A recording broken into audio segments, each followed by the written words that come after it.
What's up, you guys, and welcome back to our channel. It's Friday, and I'm ready to jam. It's Friday. It is Friday, you guys. Finally, I am so freaking excited that it's Friday. Like, you guys really don't understand. Like, this week has been a week for me, and it has not been the best week, but I will get into that in a little bit nonetheless. But it's Friday, the week is almost over. I have clients on tomorrow. I have a 9, 11, and 12, and then I'm done, and I get to rest Sunday and Monday, and I'm super excited about that. For those of you who are new to the channel, I am Danielle Bailey. I often say I'm your host, which I really am. I am Danielle Bailey, and I am a licensed clinical social worker. And I decided to quit my full-time job and on December 31st and go full-time into private practice. So this channel is devoted to entrepreneurship. It circles around private practice, but it's entrepreneurship in a whole, just not private practice, because I'm going to start introducing new streams of income, possible new streams of income to my business. So it's just about entrepreneurship, and it talks about entrepreneurship, God, and all that great stuff. So this week I am coming to you guys with a video. I said that I wanted to record the good, the bad, and the ugly of entrepreneurship, and this week is the not so good of entrepreneurship. And usually when it's not so good, I tend to withdraw and isolate myself. But this week, I'm actually going to talk about it, and I'm hoping not to cry. Okay? I'm going to talk about it, and I'm hoping not to cry, because my emotions are kind of like all over the place. And with entrepreneurship, like, you have that. Like, you have, especially just not starting out, like, you have, your emotions are like all over the place, and you're just trying to reel them in. So I'm going to talk about that today, like the not so great side of entrepreneurship, and we're going to go from there. And so the wins that I had this week, I did have some wins. I'm not gonna lie. The first win is, if you've been, I have some clients who attorney is requesting their records and stuff. So me and an attorney, we've been going back and forth. It was just like so much. So finally this week, I got everything that the attorney need over there to them, so they're good. And so and we got it done. I sent it over there, and they actually sent payment in to me as well, like all in the same week. I was like, okay. But let me tell y'all about the payment, right? So I didn't know how much you to charge for records, for medical records. So I was like, I asked around, how much do you guys charge for medical records? And so one lady said, check with your state, and the state will be able to tell you. So I tried to look to see how much it was for the state, but I couldn't find it. So y'all, why I sent over an invoice for $250. The lawyer's office emailed me back, and I think she either emailed me or she either called me. And so she was like, well, Miss Bailey, I seen your invoice for the medical records and stuff like that.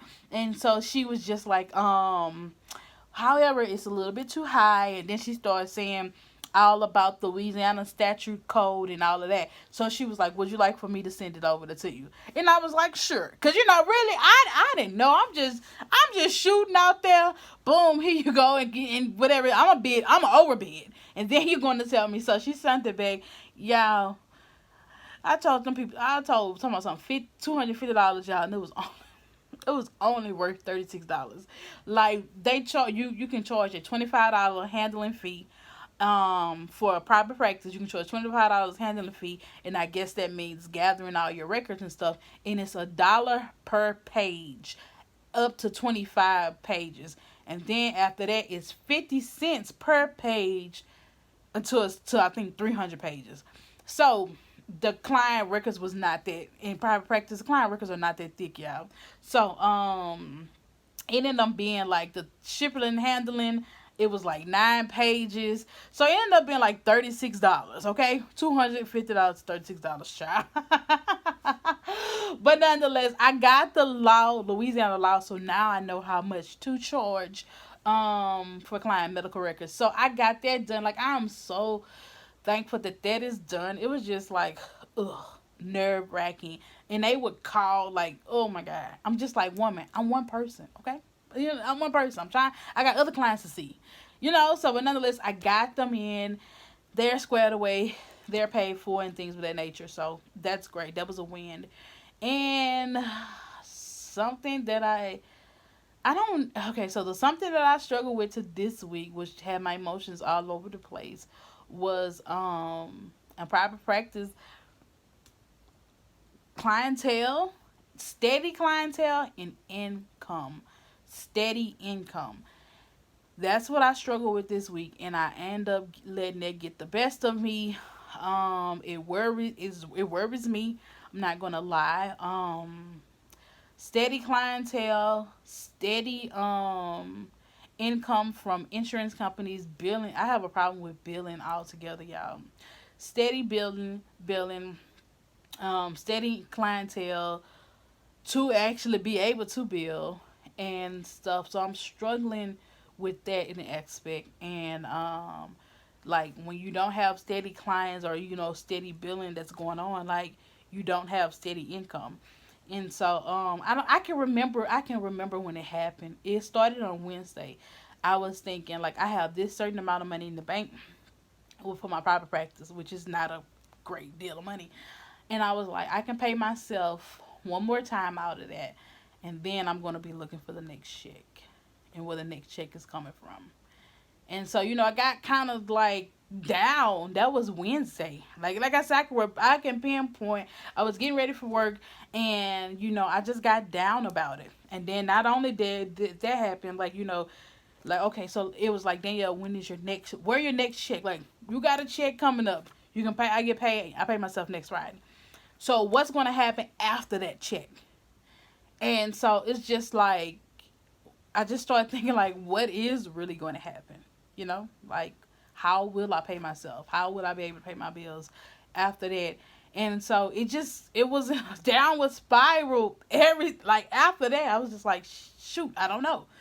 And then things, not to even make it better, like one of my old jobs, like this lady had called me today. She was asking me about my old job, and so I had text my old boss, and I was just like, just playing with him, like, hey, I hear y'all looking for a social worker, and he was just like, you want to come back?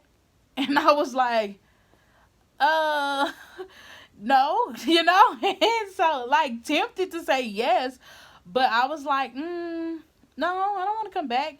And so he was like, okay. He's like, because you can have it if you want it. And we chopped it up a little bit. And not only did he call, this week, but on Monday, do y'all remember when I talked to you guys about the contract that I had was awarded? They called again and was like, look, there's school positions down there, and we would like for you to come back.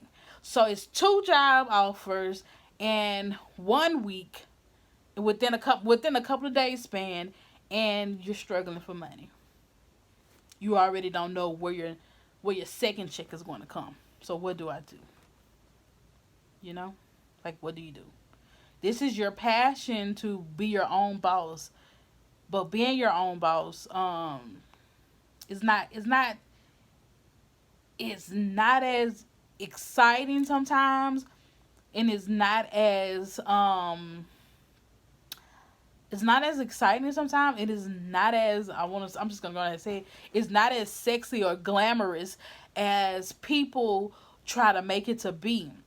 I was talking to my nail tech today, and we were just saying about she's in business for herself too, and I was just saying, I was like, a lot of people love to talk about, oh, they're a boss, and the boss this, and she was like, and I said they have no. I was like, they have no clue what it means to really be a boss.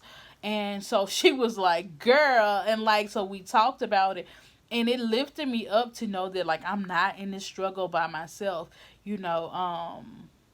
Like it happens to everybody, especially when you're building and you're building by yourself. So like I really was down about that. And like I had to take my prayer partner yesterday, and it's Thursday. I had to text my prayer partner yesterday, and I was like, I need you to pray for me because I just want to give it all up. And she was just like mind you, I had already told her early in the week that somebody had already reached out to me. And so yesterday it was bad. It was just like started Wednesday. It might have even started Tuesday. I believe it probably started on Tuesday, these feelings. And then It was either Tuesday. It was Wednesday. And Thursday, yesterday was bad. Yesterday evening, I was just like, I'm ready to give all of this. I even text my therapist people too last night. I was like, y'all, I'm ready to walk away from everything. Um, it's hard. It's getting hard, to not and I remember my prep partner was like, Danielle, she was like, the devil is gonna attack you in the place where your gift is at. And so she was just like, your gift is finances, right? So the devil is gonna attack you the most in finances or whatever. And so she was like, but you have to be prayerful. You have to realize that God is going to bring you through, whether you can see it or not. She said, whether you see it or you not see it.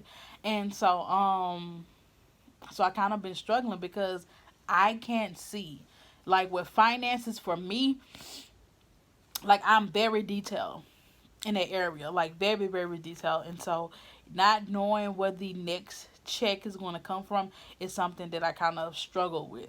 Even though I know, even though I know in my hearts of hearts that God would not bring me to this place and not, not cover my bills and stuff like that, not cover the things that He's supposed to. The scripture says, "I've never seen the righteous forsaken, nor have I seen them beg for bread." It talks about God shall supply all our needs according to His riches and His glory. I know that. I know that. I know that. And I know a lot of people is going to say, "Then you'll give it over to God and allow Him to handle it." I know that, but it's just like sometimes you will get weary on this journey, and I guess that's what the message is for this video on today.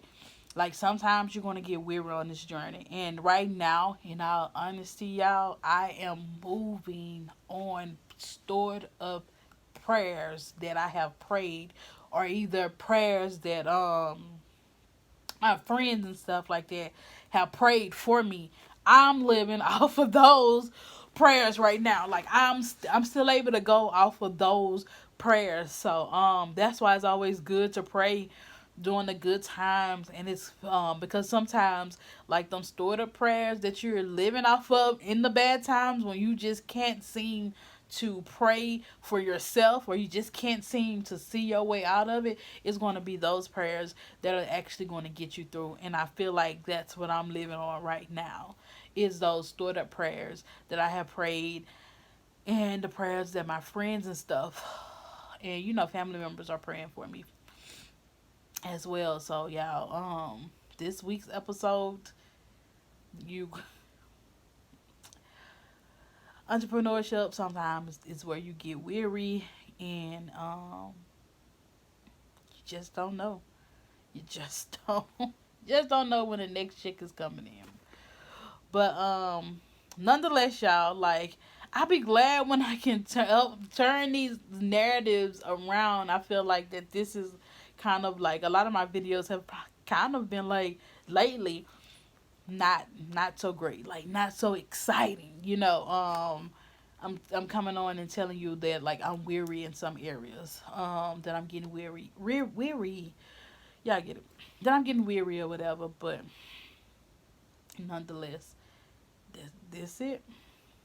So I have decided to offer some free budget class. Well, not I haven't decided, but God told me to offer some free budget classes, budget workshops in September. So hopefully I'll not hopefully I'm off. So y'all. So God told me to offer some free budget classes in September. So I'm going to offer those. I'm offering 3. I'm going to pay for that with the grant, and we shall see how things go from here on out. I'm believing God. I'm trusting God. I may even find a part-time job, because y'all, I really want to get my student loans off my back. So if I find a part-time job, I'll just devote all the extra income to my student loans. Like I still pay my student loans even during this journey. Like God has kept me. Like I'm not gonna sit up here and say that God hasn't kept me. Like, cause that would be a whole lie. Okay, even though I don't know where the next check is coming from. All right, but God has kept me. My bills run almost $3,000 a month. I still pay them, and none of them are late. I have not missed a meal. I have a car. I have two cars, not one but two cars right now. Um, and I'm gonna tell you guys how I end up getting another car and how God provided for that. So God is going to provide. He shall provide. Like He is providing.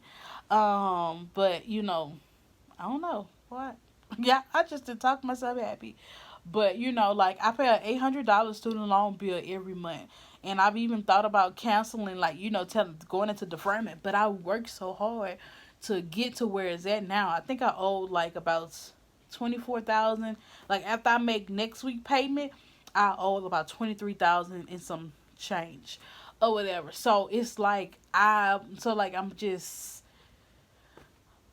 able to pay my bills. Like student loans are still being paid, mortgage is still being paid, utility bill in Shreveport is still being paid. So like everything is still being paid. I don't know how, but everything is still being paid, and so it's just like, oh ye a little faith. That's all I can say. But nonetheless, y'all, that's what I got for y'all on today. Thank y'all for listening. Yeah, y'all stay encouraged and know that I'm working my way through it, and pray, you guys. Pray during the good time. Pray before you step out so that your prayers, just like my prayers now, are currently what's um what I'm living off of right now. All right? But nonetheless, I shall see y'all on next week. Y'all make sure y'all have a great weekend. Enjoy yourself. Get you some rest. That's what I plan on doing. I plan on just getting some rest. Get some rest, clear your mind, and I'll see you guys on next week. Y'all have a blessed and wonderful weekend. Bye, y'all.